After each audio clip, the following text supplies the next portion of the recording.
Hello, everyone. I'm E-Train, and welcome to E-Train Talks, where I discuss all things books in the hopes of inspiring others to love reading as much as I do. And I'm on a mission to spread some kindness along the way, too. And today's guest is Shawn Peters, member of the newly created Fedora Friends. Shawn Peters is the author of the captivating realistic fiction story with a superhero twist, The Unforgettable Logan Foster. This book has everything that makes for a good story. From a brilliant neurodivergent protagonist, Logan, looking for his long-lost brother, to navigating puberty, not to mention defeating a dangerous villain in the process, and a whole lot more. The Unforgettable Logan Foster has it all. I gobbled up this entertaining and lovable story in one sitting. And it's filled with everything that makes middle grade my favorite genre, inspiring us to be the best version of ourselves. And with all that said, I don't want to keep you for too long, so it's my absolute pleasure to welcome debut author Shawn Peters to E-Train Talks. Hey, E-Train, how's it going? It's going really good. How are you? I'm doing okay now that I'm wearing a fedora, like you. Yeah, and fedoras are the best. I know that all of you will agree. They're the best. They're the best for hat tricks, for looking dapper, for looking like maybe you stepped out of a time machine. Hey, they work. Yeah, I just stepped out of a time machine. I don't know where I am. It's the 1950s.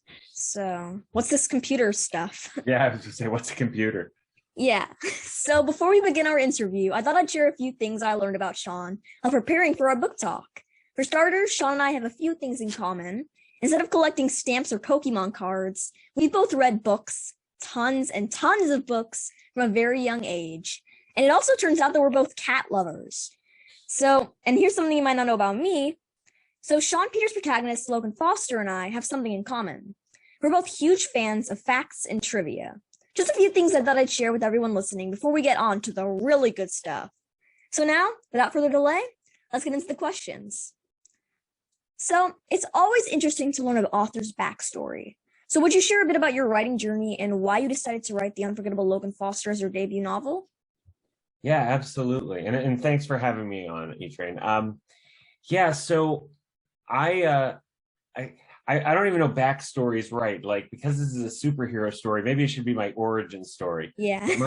My origin story is that when I was your age, my father was a sports writer and my mother was a TV writer, and I wanted to be anything but a writer because, you don't want to be what your parents are. They're not cool. So I wanted to be an actor. I thought I was going to be on screen and all this other stuff. And I tried for years and years and, went on hundreds of auditions and never made it quite happen.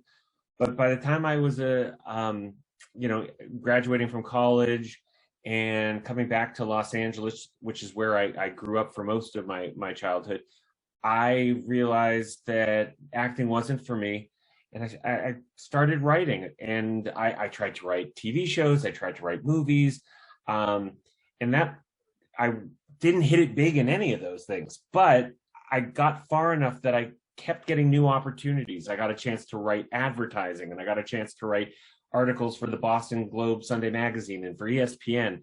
So I was always writing, and always different stuff. And when my kids were about your age, I found myself reading all these amazing books, whether you want to talk about Harry Potter and Percy Jackson, but also all the books I grew up with. And I started thinking, I think I could write something for this same age group. I love these kind of stories. And at the time, wizards and magic was taken already, and certainly so was demigods and mythology. But I was a superhero kid growing up. I read a lot of comic books, and I said, I wonder if I could tell a superhero story for kids. And that's kind of where it started. Well, that's Shawn Peters' origin story. And that's just the pretty deep exposition. And now we're going to get into the now. And anyway, I just think that The Unforgettable Logan Foster is a lot different than, really different than a lot of the other middle grade books I've read, because when you see a superhero story for middle grade, it's mainly a comic. But you made The Unforgettable Logan Foster not just prose, but also kind of realistic fiction. It's not as fantasy or just kind of adventure Of course, there's a lot of adventure involved, but it's not like Superman versus Darkseid. It's Hmm. just kind of Logan Foster kind of against himself in a sense. Of Oh, course, that's a good point. there are some villains along the way, but I feel like Logan Foster, it's really a story of him trying to understand himself, and that's why I loved your novel. Thank And you. Oh, thank go you ahead. for writing it. Just thank you for writing it. And so many others in the middle grade writing community. I think we're all kind of taking a little inspiration from Logan Foster's story. I So, hope so. yeah, I know so. And Logan Foster loves trivia, and it certainly helps that he has an eidetic memory. So he can remember literally everything. And I would want this superpower more than any other superpower. Of course, there's always a curse. There's always a curse. But will you share why you chose to give Logan a photographic memory? And are you also a trivia fan? Yes, I am a trivia fan, and it's because growing up, I had maybe 1/10 of Logan's memory.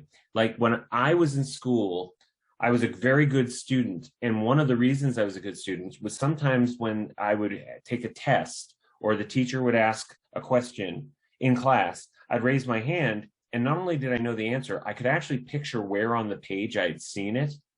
Or if it was something she said, I could almost hear her saying it again.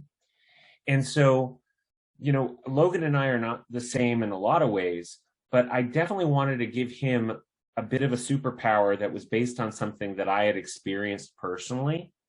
And going back to what you said right before that, I'm glad that you take some inspiration and that you feel that there's a realistic element here, because at the heart of this story, yes, it is a superhero story, but I really wanted to tell a story about a kid who's been made to feel like they're different their whole life.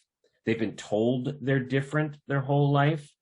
And what kind of family would they need to find where they could suddenly feel, for the first time in their life, like the most typical person in their household? And for Logan, it takes him moving in with some pretty special people, but I think that everybody at some point or another has been made to feel different or other. And so I wanted that to be something that anybody that was reading, whether you feel like Logan or not, you could say, like, yeah, I have felt like the weirdest person somewhere. And maybe I wasn't. Maybe everybody was feeling that way. Yeah, that makes a lot of sense. And I certainly felt that in The Unforgettable Logan Foster. That's just because a lot of superheroes, like for instance, you have a guy like Bruce Wayne who's a billionaire. He doesn't really face much adversity because whatever he says goes a lot of the time. But then you have a guy like Logan Foster, nobody really listens to him. He's kind of just alone in his thoughts. And finding those people, his foster parents, his new best friend, just finding those people, I think like I can relate to The Unforgettable Logan Foster, it and so many others can, a lot more than really any other superhero book, any superhero comic, because Logan Foster, he's basically a real kid, because so many kids go through what Logan goes through. Maybe they don't have the exact same experiences like you said, but we all feel different at times. We all feel like, oh, nobody really gets me. Whether it's, oh, I'm going through puberty a little bit earlier than others, or I I'm on YouTube the entire time and watching cat videos. So I just love Logan for that. He's probably like one of my favorite protagonists, if not my favorite protagonist of any 2022 book. Mm. Tell the other authors I said that. I certainly won't say it to any of them. And if they hear it, well, we won't know where it came from. How Yeah, could they possibly have heard? yeah. Well, So, oh, I thank you. I want to say thank you for that. And if Logan speaks to you that way, I've been lucky enough to visit a few schools, and I know a bunch of other kids feel that way. And that's my favorite thing, is when somebody says, "I think I know how Logan feels," even if they've never lived what Logan's lived. Which, I mean, who has? yeah. That does sound like the best feeling in the world. And that's really like, wow, my readers are connecting with my character that I wrote. And so when like knowing that your readers really understand your protagonist, That's the best feeling, and I've heard it from so many others. And I want that when I write my book in the future. So I heard that there's going to be a Logan Foster sequel out in 2023, and I'm beyond excited to read it. And I'm sure everyone listening, including me, would love to hear maybe a few sneak peeks about the sequel without giving away any spoilers, of course. But is there anything you can share with us? I can. So I was so lucky that right at the beginning of July, I was able to share the cover and the new title. And the title is The Unforgettable Logan Foster and the Shadow of Doubt. And it's not that long after the end of this book that book comes or begins. And Logan is learning what it really means to be a part of a family after never having that in his entire life. But he hasn't given up looking for that sibling and to understand why it is he can remember everything from when he was 3 on, but nothing before. Mm-hmm. And he's adjusting to some new stuff in the world of superheroes and Mask, which is the multinational authority for superhuman control. That's the organization in the book. When people find out your secret identity, they have to swap it out. So he and his parents are actually dealing with trying to have an entire new identity, but it's not that different because Logan only knows how to be Logan. Yeah.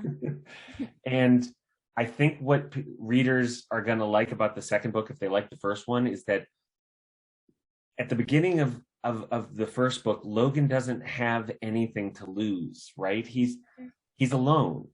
Yeah. And by the end of the book, he's got friends and family. And what he's going to learn in this book is that once you have people that care about you and that you care about, life sometimes gets a little more complicated, especially when you're not sure what you can share with those people, because either maybe you're ashamed of something or you're worried that telling them might hurt their feelings.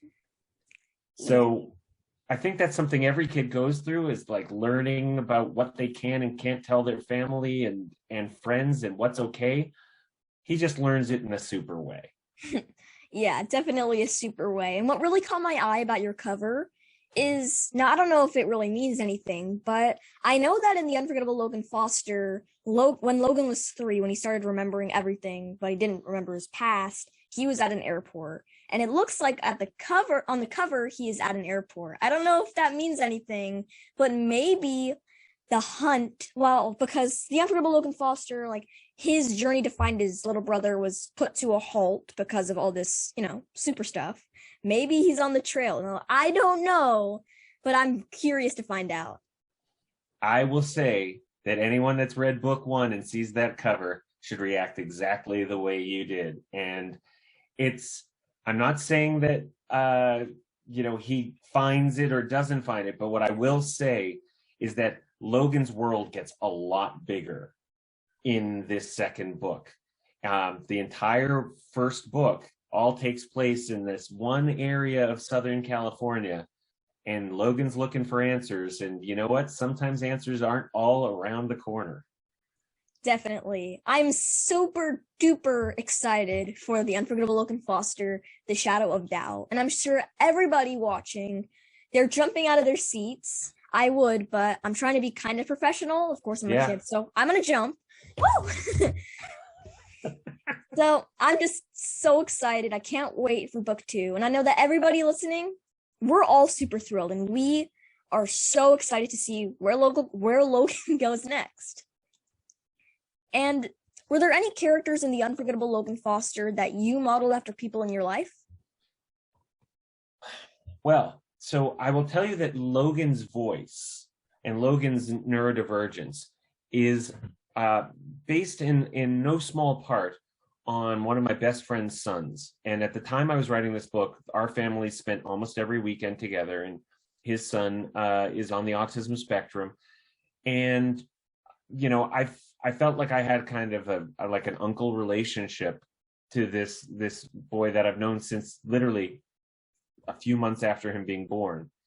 And as he grew older and wanted to play games or watch sports together or do anything together, I realized that I needed to change the way I communicated with him because his mind processed information differently than me. And because I cared about the relationship, I did that. But his voice and Logan's are very similar. So a lot of Logan's vocal mannerisms come from him. And when I read him, it's like I'm spending time with him a little bit because that voice.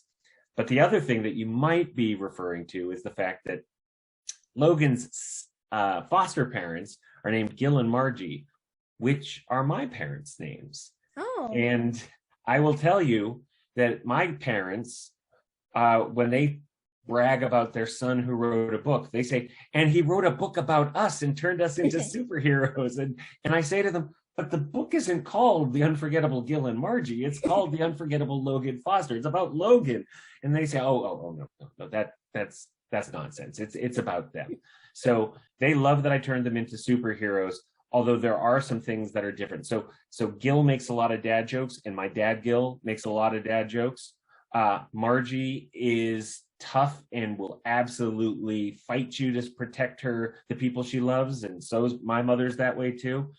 The one thing that's different is Margie's a terrible cook in the book, and my mother actually makes amazing food. So that's different. Well, I'm a kid and I tell a lot of dad jokes, so I can really my kind of kid. Yeah, so I can really relate to Gil, and I honestly, I feel like I relate to every single one of the characters in The Unforgettable Logan Foster. You do a really good job of kind of making, even if they're kind of secondary characters, you still kind of give them a little bit of a story arc.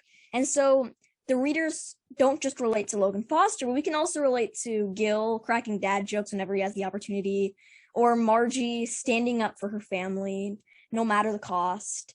Or, I don't know, maybe there's a kid in the school who's completely random and doesn't have a single line, but somebody might relate to him as well.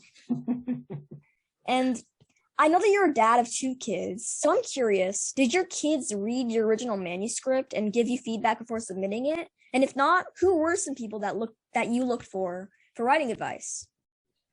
So I finished my first draft of this when my daughter had turned 14.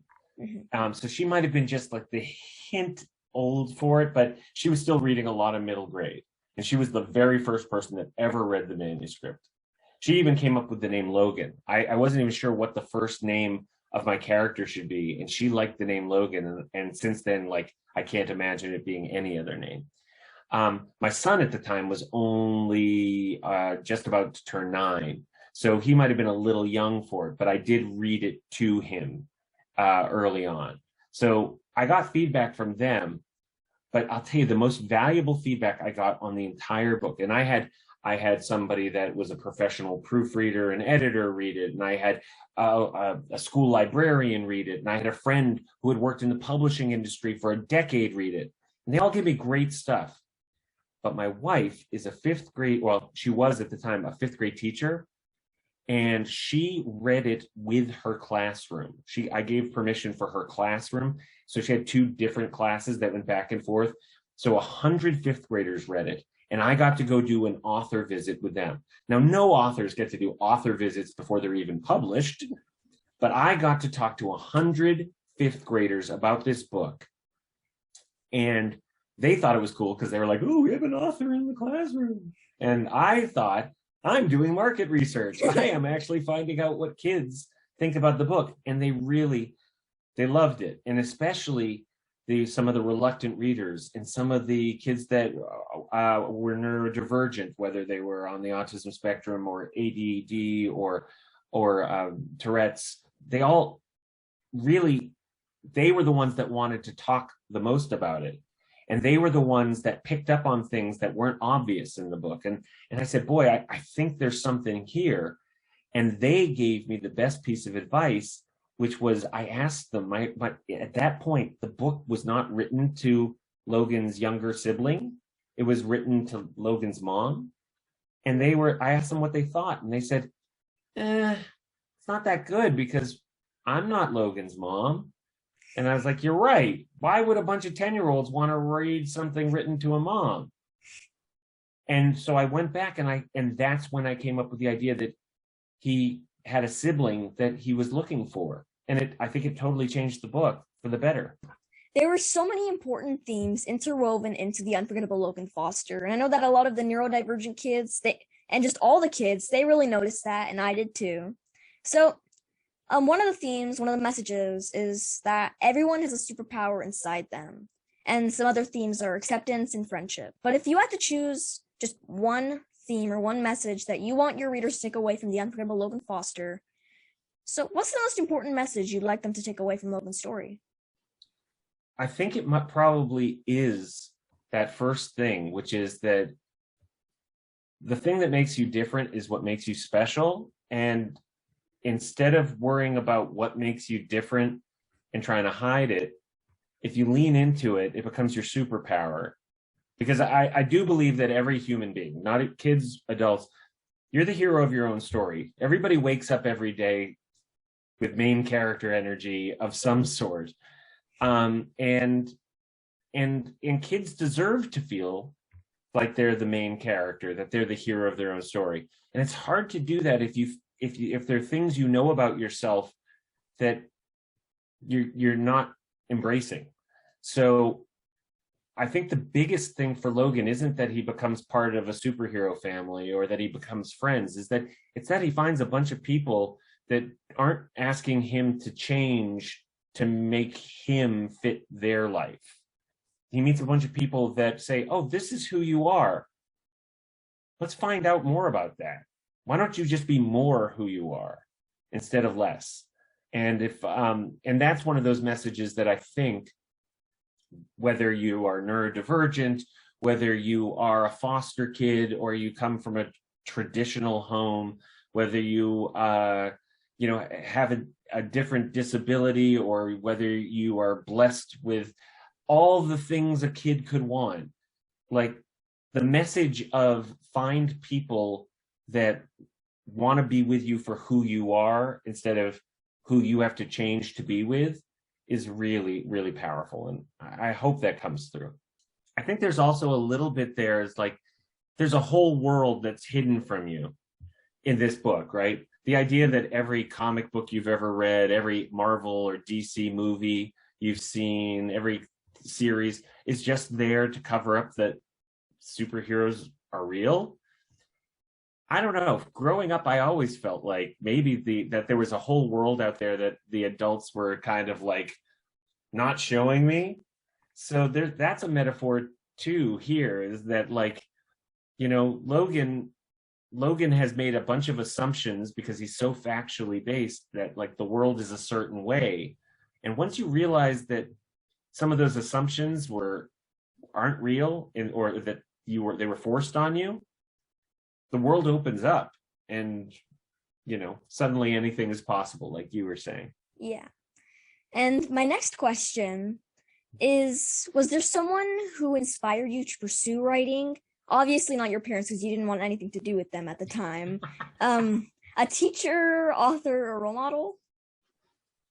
Oh, wow. But my parents did inspire me. I mean, they're both wonderful writers, very different writers. And so I think there is that piece of, I may not have wanted to be a writer, but it was because it was so easily attainable. Like if your mom does it and your dad does it, you have to have some sort of rebellion. Mm-hmm. So I would say that they were definitely an inspiration, but I had a high school theater teacher and director named Dr. Francis X. Ford, which, of course, if people that read the book, there's a character named Dr. Francis X. Chrysler, who I named after him. And he was my very first mentor. And even though I did very little writing for him, I wrote a couple of one-act plays and such, he was the person that taught me that idea that everyone is the hero of their own story. I was playing a bad guy in a high school play, and he was giving me a bunch of direction, and I was like, well, I'm the bad guy. And he says, no, you're not. And I said, yes, I am. I did terrible things in this. And he goes, no, you cannot play a bad guy.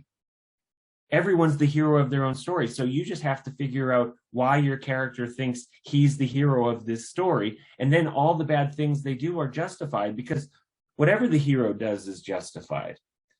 And while that was an acting lesson for me, it became a bigger lesson for me in terms of writing and in terms of how I actually try to interact with people that I meet, especially people that I'm finding difficult, is I try to get that little bit of empathy. And I say, well, what's the story they're telling themselves where the way they're acting is not only justified, it's necessary.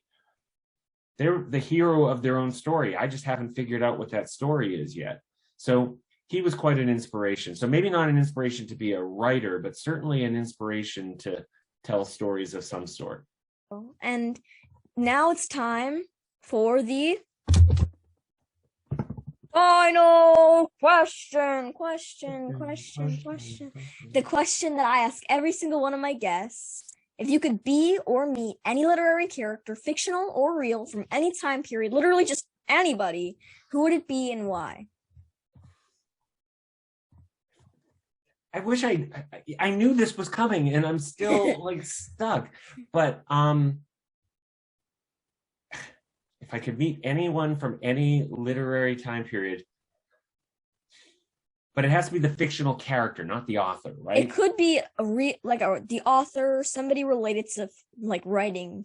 Okay, then it's such a trite answer, but growing up, I loved Shakespeare. I loved reading Shakespeare. I loved acting in Shakespeare. I loved that he wrote poems. I loved that he wrote plays. I loved that some of his plays were funny and some of his plays were decidedly not funny and were really like borderline horror, even though that wasn't a term back then. And yeah, and I've been lucky enough to go to the Globe Theatre in London, which isn't the original Globe that he worked at, but is still a recreation of it. And every time I've gone there, I just feel in awe that like somebody that wrote something that long ago was still so interesting and relevant. So if you give me Bill Shakespeare, I'll be a pretty happy dude. Yeah, and I'd be a happy dude as well, because I've played in a couple Shakespeare plays, and while nearly every single one of the words I might not understand, I just think that the stories, like you can, as if you do a little research, I have to have like a whole Shakespeare dictionary. It's a lot bigger than I thought. And like if you really dig into the stories, they're so just like you said, intricate. There's so much to them that like wherefore art thou? Like if I hadn't done Shakespeare, I wouldn't have had a clue what that meant. Yes. I mean, it's kind of implied, but also like, what century do you think this is? Yeah. But I love Shakespeare plays, and sometimes the comedy doesn't really make much sense. Like in this time period, being a kid in the 2020s, but it's still just, it's so just, yeah, I love Shakespeare plays. And I remember I played Touchstone in As You Like It, and I dug that character. Like he's just hilarious. Even if like I couldn't understand some of the words, you could just tell that he was a funny guy. So yeah. I love Shakespeare plays. They're so much fun, and I would recommend that to anybody watching. Just read some Shakespeare, or maybe just watch a play. I think that'd be a lot more fun if you don't really understand. It's a lot easier than reading it. Yeah. So that's all. I totally 100% enjoyed this interview. My guest today has been the wonderful debut author of The Unforgettable Logan Foster, Shawn Peters. So The Unforgettable Logan Foster, you need to read it. Like, that's an understatement. You absolutely 1,000,000% need to read it. You need to follow Logan Foster's like hilarious, important, and just downright adventurous, super fun superhero stories. You're going to love the character Logan Foster. You're going to love all the characters, and you're just going to have a really good time, and you're not going to want to put the book down. So from relatable characters to superheroes, Shawn's novel is truly Unforgettable. And I can't wait for book 2 of the series to come out in 2023. Woo! So I'm so excited to follow Logan's adventures, and you can too. Read the book, and you can check out Shawn Peters' website, ShawnPetersWrites.com. Thanks for joining me today, Shawn. You're simply the best. That is a fact. That is a fact. Yeah, you're so humble. Well, I should have said that you being a great host, that is a fact, because you really do a wonderful job talking to authors, and we love talking to you. We all have a superpower inside us. It's just a matter of using it to do good and to lead the fight for change. Be like Logan Foster. You can do anything. You can do anything, because Logan Foster did it. I'm doing this podcast, even though, like, I'm interviewing people that are 10 times cooler than me. So you can really do anything. Just take it from me, take it from Logan Foster, take it from Shawn Peters. You can do anything, as I said 200 times. Have a great day, everybody. Keep reading.